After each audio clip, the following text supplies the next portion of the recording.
What is going on, everyone's? We are here and we are back with another episode of Is My Point Valid? Yes, indeed. And as y'all know, I am Brandon D. And I am Camille A. Stocker.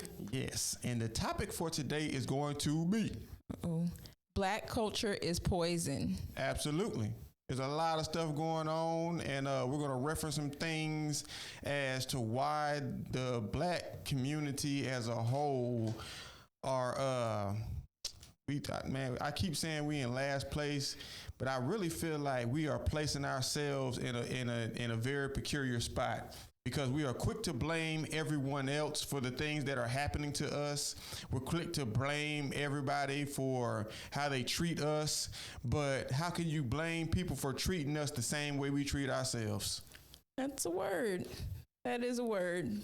If we don't set the examples for ourselves, because we continually want to say, well, what about other people? Well, what about us? Because we holler about us so much. But what about us? What about us? What are we going to do? How are we going to uplift one another? And I know people watching are like, well, you say this and you say that. We call out people in actions. So it's not really even about you, it's about our actions, because some of the actions that are being portrayed, we might have participated in it, in the past. But when somebody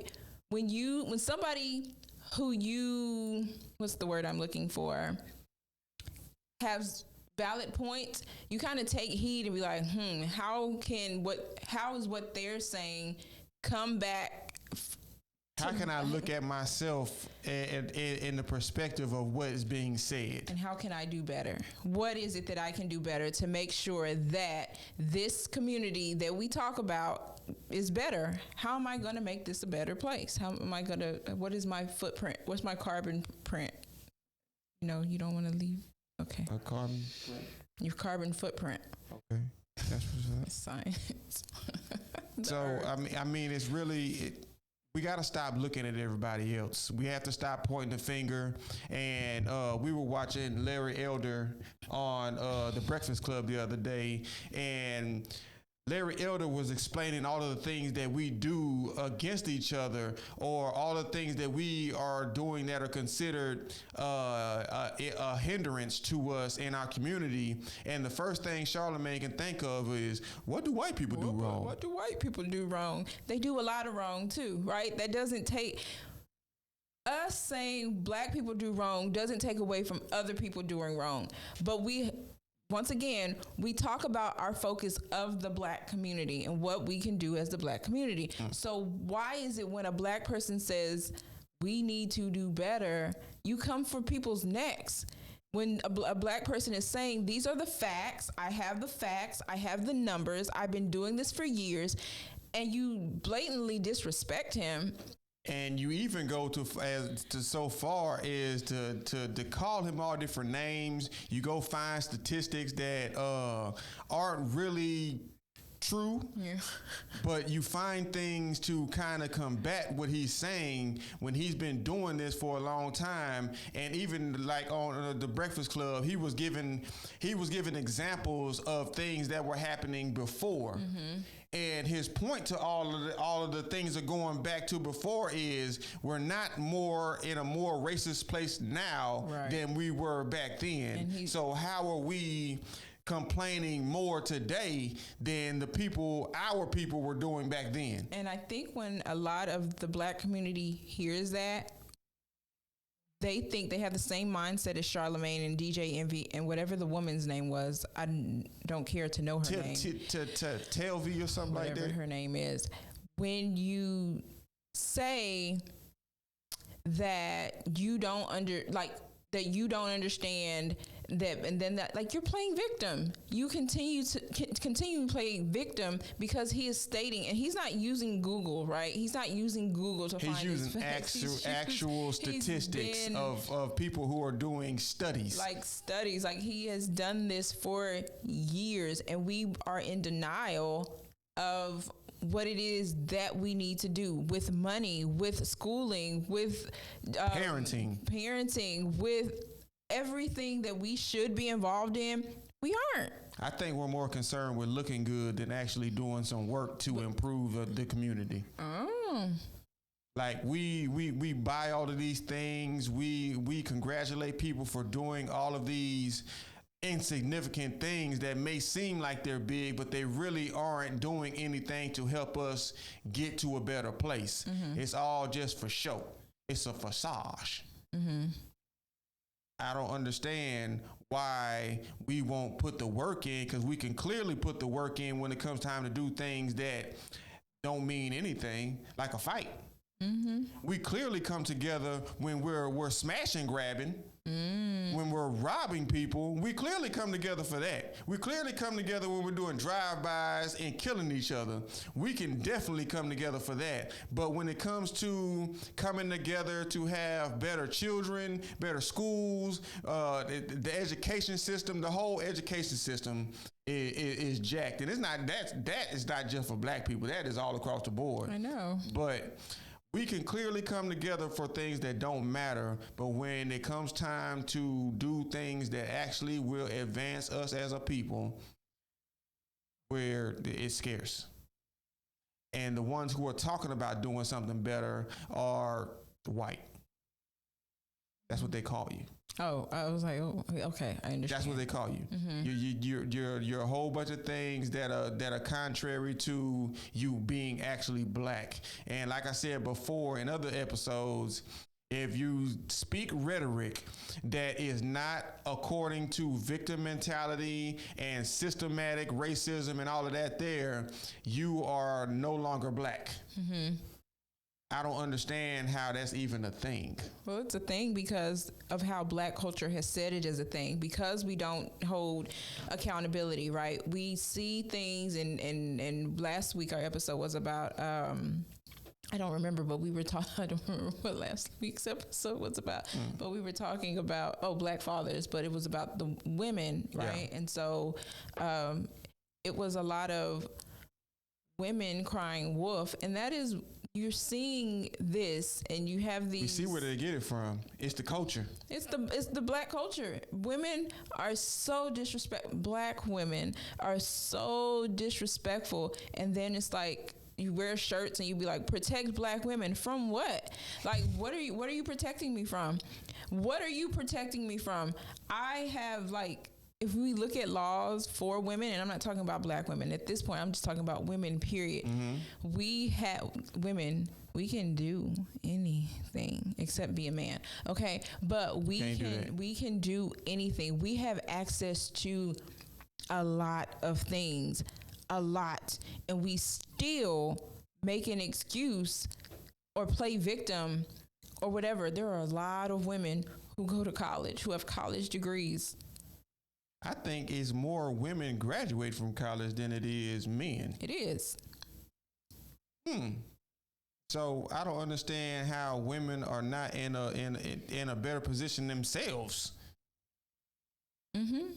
More specifically, black women. Because it's this independence thing, right? I have to be independent. I don't need to lean on anybody. And I can watch these married women celebrities, and I can watch celebrities who aren't married because I want to be that. I want to portray that. And that's not real life. Even celebrity women who are in relationships or are married, they still promote independence. Yes. Like Beyonce. Yes. She will tell you to the left, and she go right back home to Jay-Z, who cheated on her multiple times. And that's her right. That's her choice, and that is the choice she made. And we listen to these songs, and we get ideas. We look at Instagram. We look at YouTube Shorts. We look at all of these things, and we're like, well, they should have.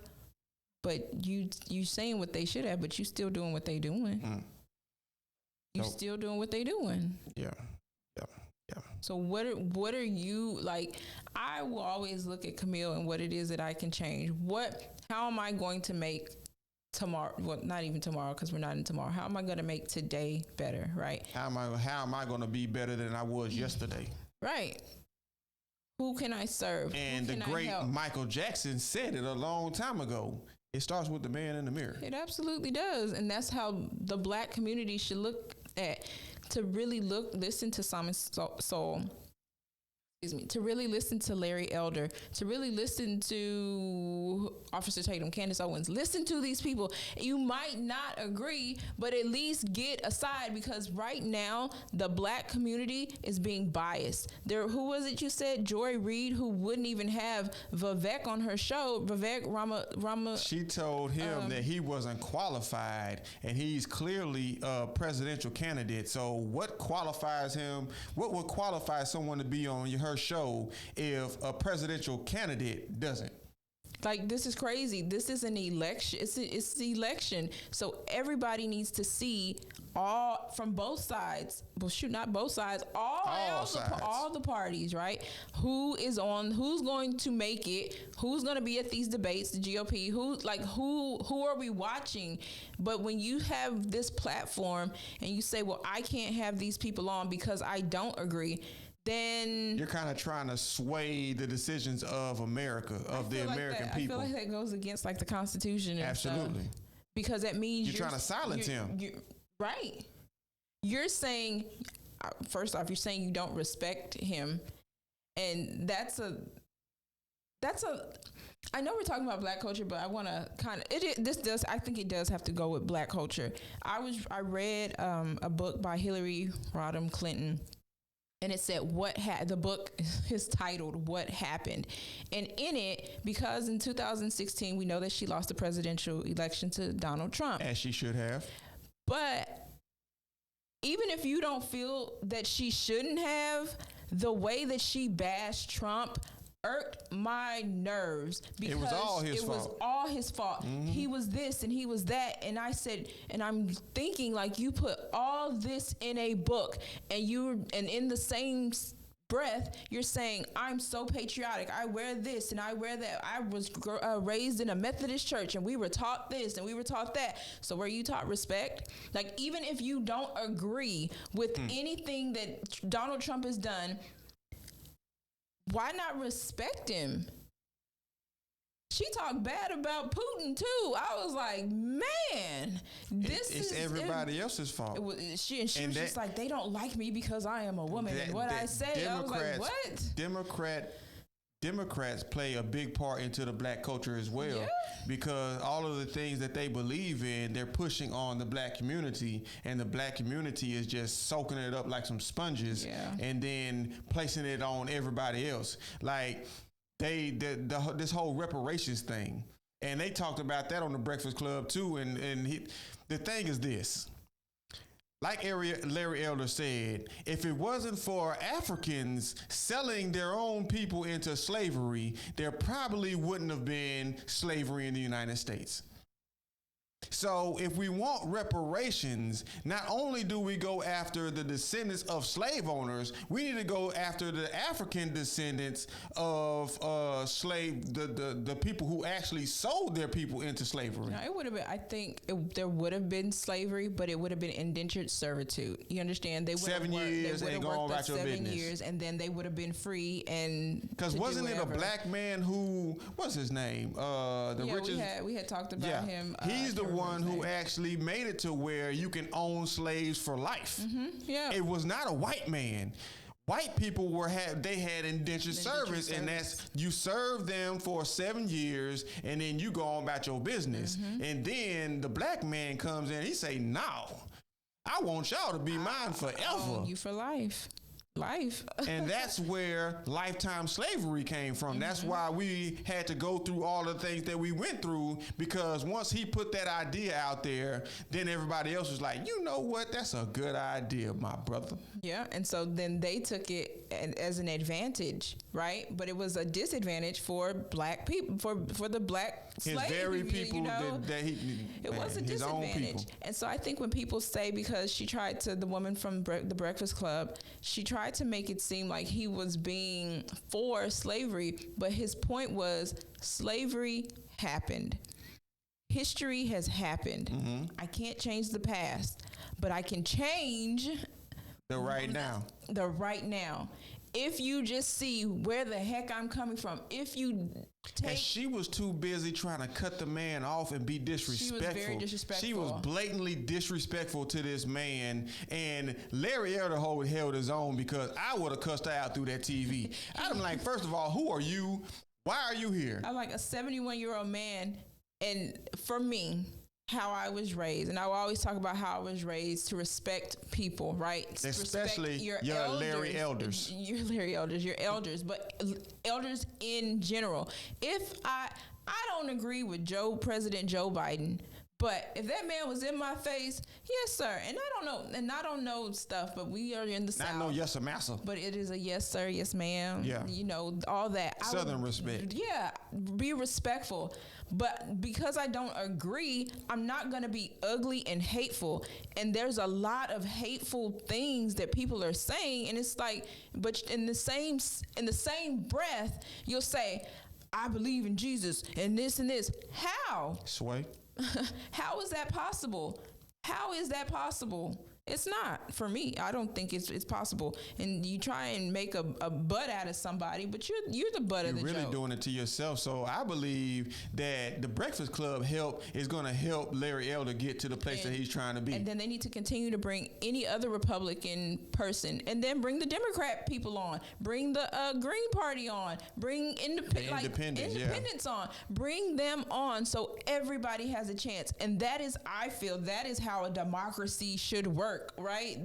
Absolutely. How it should work. Everybody should see what is happening. Everything is not black. Everything ain't black. I can't put black on everything. You can't put white on everything either. And then you know what? Because here you go. Because I hope y'all call me a white supremacist. Because if you call me a white supremacist, that means I'm superior to you. Do you understand that? Ain't nobody superior. Y'all be using a whole lot of words that don't even make sense. But because you heard them so much, you associate them to a certain thing, so you think it makes sense in your head. But at the end of the day, superior, supremacist. Supremacy, yeah. Supremacy, all of that means, you higher than me. You're higher than me. So you just admitting that I'm higher than you, or whoever you're talking to is higher than you. Like, no, they're not. That wasn't. You said it, not me. I didn't. Start telling people thank you. Thank you. Straight up. They're gonna look, what? Because if you knew the definition, of supreme, y'all be wearing it. But what's the definition of it? They don't know what the stuff, half the stuff they be wearing. They wear Balenciaga and they all for doggone child mutilation and stuff. So. And nobody ever stopped wearing it. But they burned it for a week. It's very interesting. Then we say we're doing it for the culture. But how are we? Black culture has proven itself to not be a good thing. Black culture is the BET Awards. Oh, you were in my brain because I was just thinking about how BET took their offer off. So Tyler Perry's not buying it for the culture. He didn't have it when they had the last BET Awards. And that's what they set y'all up. Y'all thought y'all was supporting the black man. Y'all steadily supporting the people who owned BET before. Who was it? Is it Viacom? I know it ain't dog. I know when those dudes sold it, that was it in BET Awards in 2004, 2005. That was it, and Bow Wow. Yeah, 2023? I know. I'm watching the clips. That was terrible. But Tyler Perry did not. They took that deal off the table. So are we going to continue to say BET is for black culture? Yes, because isn't Tyler Perry's stuff, doesn't it show on BET? Isn't it still zoned? I'm saying zoned to black people. Targeted to black people. Yep. We're being targeted by a whole bunch of things that don't benefit us. And then the first thing you'll holler again, it's white supremacy, but you won't fight. You supporting it. And I'm not going to say you won't fight. You won't stop supporting someone who really doesn't support you. We support all the things that don't support us. Absolutely. Everything we wear, the cars we drive, the food that we eat, everything that we do, it doesn't support us. Like black farmers, black ranchers, I think there's a need. And I've been getting really into that a lot. And we watched a like a short video of a black rancher, and I was just so proud. I ain't know the man, but he was doing it. He represented us well. He did. That was black culture. He graduated. That's black culture. Straight up. To say he raised calves. He raised and some cattle. He raises calves and he sells them, and he went to PV and he studied agriculture, and I thought that was so amazing. He was from Texas, Palestine, Texas, but I thought that was just this amazing thing. And so when I think of black culture, I do think of things like uplifting like that, and then I think about my children, and I also think about my nieces and nephews of like, how can I get you there? You know what I'm saying? Yeah. Not over there, but how can I get you there to understand how the animals reproduce, how the land will work for you, how this is how you can grow your own, how you can have a well, and this is where the water is coming from. Like, those are the experiences that I feel every child should have, but black children especially should have. A lot of black children, I think, are raised in the city, right? So you don't get that. Yeah, there's a bunch of concrete. There's no cattle. Have you ever put your hands in the soil? Have you ever made a mud pie? Have you ever ate some dirt? Like, if you got a little baby playing in the hay, just have hay fever. Like, ride a horse, jumping in a tank. We call it a tank, but jumping in the water. It's a water tank, you guys. Okay. Walking in just walking in the country and experiencing, seeing pigs, seeing chickens, touching, like, that is black culture for me. It's not the culture of Keke Palmer and Usher and being petty, like or being butt naked and Real walk Housewives around of Atlanta and all this stuff. That's the worst. Stuff that's not black culture. I think also black culture should be of us coming together and building communities. I'm saying. Starting with the land, because there's a lot of land that we can take on and then have our own grocery stores, our own community, convenience stores, our own everything. It's all possible if we use that energy that we have to connect with, to unite with people for fighting. If we had that same energy with coming together for better things, community, farming, and things like that, we can have all the things that we need, and we won't have to blame everybody else for our shortcomings. And knowing somebody that, they have a cow, I can get some fresh milk, some fresh eggs. I like fresh water, some fresh water. Some fresh something, and I really think we can learn those things because, like you said, black culture is poison. It's poisoning our minds. We sit and we watch shorts, and you just go, you just scroll, and then you look at your statistics. You were on for 24 hours. That's straight up. That's all day. All day you've been on the computer. You've been in front of your phone. So, ain't read nan book. We need to get back to reading books. Well, I don't have that issue. We need to get back to reading books. We need to get back to doing, looking at documentaries of people who actually mattered. Stop looking at these celebrities as role models, because they are not. They are just regular people. They are flawed like everyone else. And that's how they are making their living. Their job is to entertain us. Keep you distracted. And their job is to charge us so we can pay them so they can continue to entertain us over and over and over again. The cycle. And they're being paid by the very people who want to keep you in a certain place. They keep you over here. They got you right here. While everything else is happening over here, all the things that mean something, that matter, are happening over here, but they got your attention over here. We need to kind of shake that and go find out what's really going on behind the scenes, because there are things that you're not seeing because they're not put on Front Street. And they know that you're not going behind the scenes to see what's going on. So that's why they pay the celebrities so much to keep you over here. And they also know that the majority of the celebrities are for a certain party. So if you're for a certain party and you are entertained by them, the first thing you'll do, I have to vote for the same people that they're going for. They are going. Yeah. I can't go over here because there's nobody over here supporting them. Yeah. And I don't know what they're doing over here. So I just weigh both the sides. whole representation matters. They know that as well. So they'll put a black face right in front of you and confuse you because we all think our skin folk is our kinfolk, and that is not the case. But because we think that, though, the other side is using that to keep us confused. Yeah.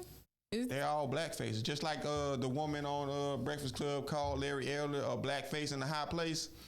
Yes, they do use them. Larry Elder is giving you the real.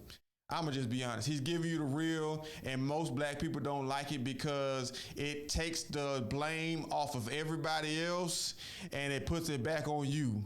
You got to start with that man in the mirror. You need to find out what you can do to help and stop blaming everybody else because it's not everybody else's fault. They just do things to you because they see you doing it to yourself. Yeah, one of the main things that Larry Elder had said, and which I see that a lot of the Republican Party does say, is the building of family. So if you see a white man talking about the nuclear family, that means a man, woman, and children. God, right? Woman, God, man, woman, and children. That's the nuclear family. Yeah. And so when you hear a black man say, well, it needs to be a family, man, woman, children, right? This is the nuclear family. And then you'll have a black person will say, I agree with you on that. I agree with you on that. But do you understand that he's saying man? That's where it starts. That's where it starts. And then it irked me a little bit with the Larry Elder interview on the Breakfast Club, because they tried to say, well, do you think that every child that has a father doesn't commit? Like, people do wrong, right? We all are sinners. We're going to do wrong. It's not, the statistic is not saying that the system is not saying the system. Wait, what is this? What I said? You using her word. I did. Statistics. The statistics. The stats. Straight up. You can't say the whole word. Use the breakdown. The stats are not showing that anybody who has a father won't ever get in trouble, but it's saying if there is a man in the house, they're more less than likely yeah. Everything's gonna be all right. Everything's gonna be all right. That's where it starts. That's not the final say so, but it all starts with a nuclear family. Yeah. Having structure, having direction, having faith. All of these things is where it starts for us to have a better community. Without these things, there's no morals, there's no values, so anything goes. Another thing that kind of bothers me, and this is on both sides of the party, or maybe interviewers, I don't ever hear enough about the government helping, not funding education, but helping to lift up education and what it is that children need. And I will say this about black children. Black children need phonics. That is the difference between these schools that white children go to and black children go to. I'm gonna do that right there, black and white. Black children aren't learning phonics. And phonics is when you know how to read. You know how to sound out the words. This letter makes this sound, and not sight words, because that don't teach you how to read. That just teaches you how to recognize words. So that kind of irks me that nobody really says anything about education, but they holler about, I want to help the children. I want to help the children. How? They need to learn how to read, and not by sight words, and not by somebody. And not by teachers who are going in. There needs to be some more qualifications in order to be a teacher. There needs to be more qualified teachers in the system. And if you have just graduated college, I do not think that you should be in high school. You should not be teaching high school. You shouldn't be, because you're the same age as them. You should not. There are some things that should be filtered and cut, so that's my opinion. But I think that opinion is a good one. but nobody really touches on education, and that bothers me because it seems like maybe they really are trying to dumb us down. So I don't want to be dumbed down. I want my children to be uplifted. I want them to, learn how to really school, because schooling is not what it is. But nobody really touches on that, and that kind of irks me. And especially people who be like, well, my child is this and this and this. It's not about like being smart. I think it's about comprehending and really just knowing, okay, I know how to comprehend. I know this, and I'm going to do well in school. But Black culture, it's just like everything has to be Black. And I'm going to stay on the education thing really quickly because I guess, was it last month or the beginning of the month, where there was stats that came out about LeBron James' school. Is it I Promise, the I Promise school? And IPS. I saw a lot of people say, well, at least he tried. When are we gonna get past the trying stage? He built a school, and that's something to be acknowledged. But my hot take is, when you put your money into something, or your energy into something, or your name in something, you need to know the basis of how children learn and what it is that they need to learn, right? You have played basketball. You're a great basketball player. You might be a great businessman. But look, like I said, he might be. I put a might. I don't know. All right. But with education, you didn't allow. You wanted to be the best too quickly. The school wasn't built up to say, okay, these children need this and this. It was, these children need to make it by this time, and if they do, then they'll get scholarships. Deadlines. That's not logical, because in the end goal is the scholarship, but they're not learning anything. And then these were the bottom of the education scale. They didn't choose. They chose children who were already failing.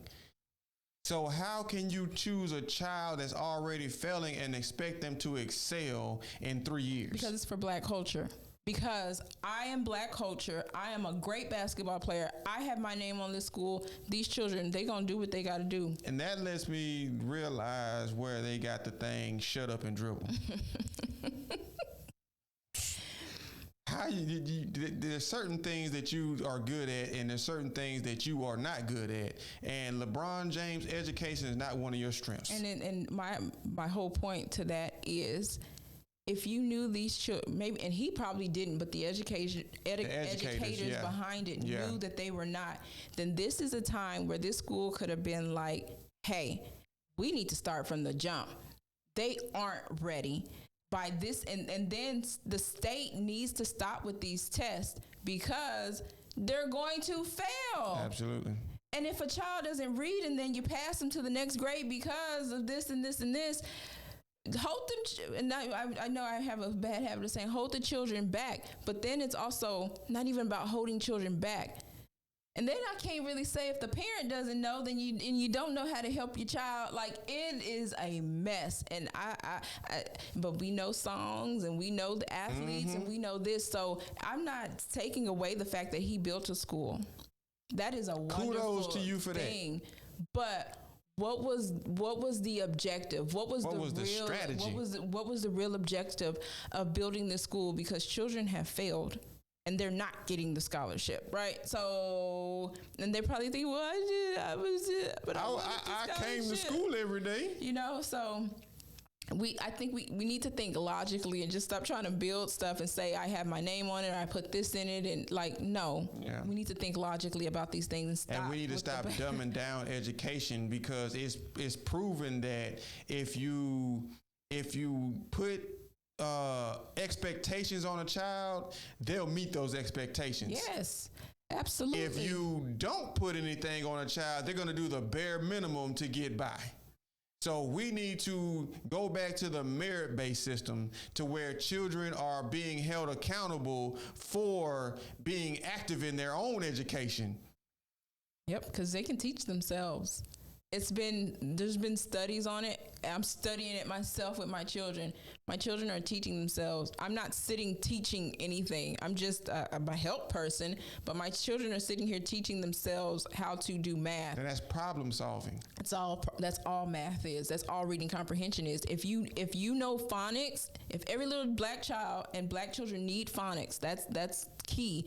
If they learn phonics, you read to them, they'll be extraordinary readers. But they have to learn the basics first. If they learn the basics, they'll be able to apply that to everything after. They'll let them read aloud together, whatever it is, even if it's a recipe. Like if you read this recipe to me, these are the things that are important. If it is okay, and if you do want to learn a song, I remember back in the day we used to print out we used to print out lyrics, and this was when I was in middle school, and we would have the lyrics in our binders, and I was like known for that. Everybody would come to me because they knew I had printed out the lyrics. I had a printer at home, I had a computer, but that's when we were burning CDs. Oh man, yeah. I wasn't there yet. That was my 9th grade year, but I would put the printout in my binders, and we would be at lunch singing and reading the lyrics and all that. But you're reading comprehension because I'm reading the lyrics, right? So if it is a popular song, nothing with cussing, y'all, But if it is a popular song, maybe Google the lyrics and be like, oh, I didn't know.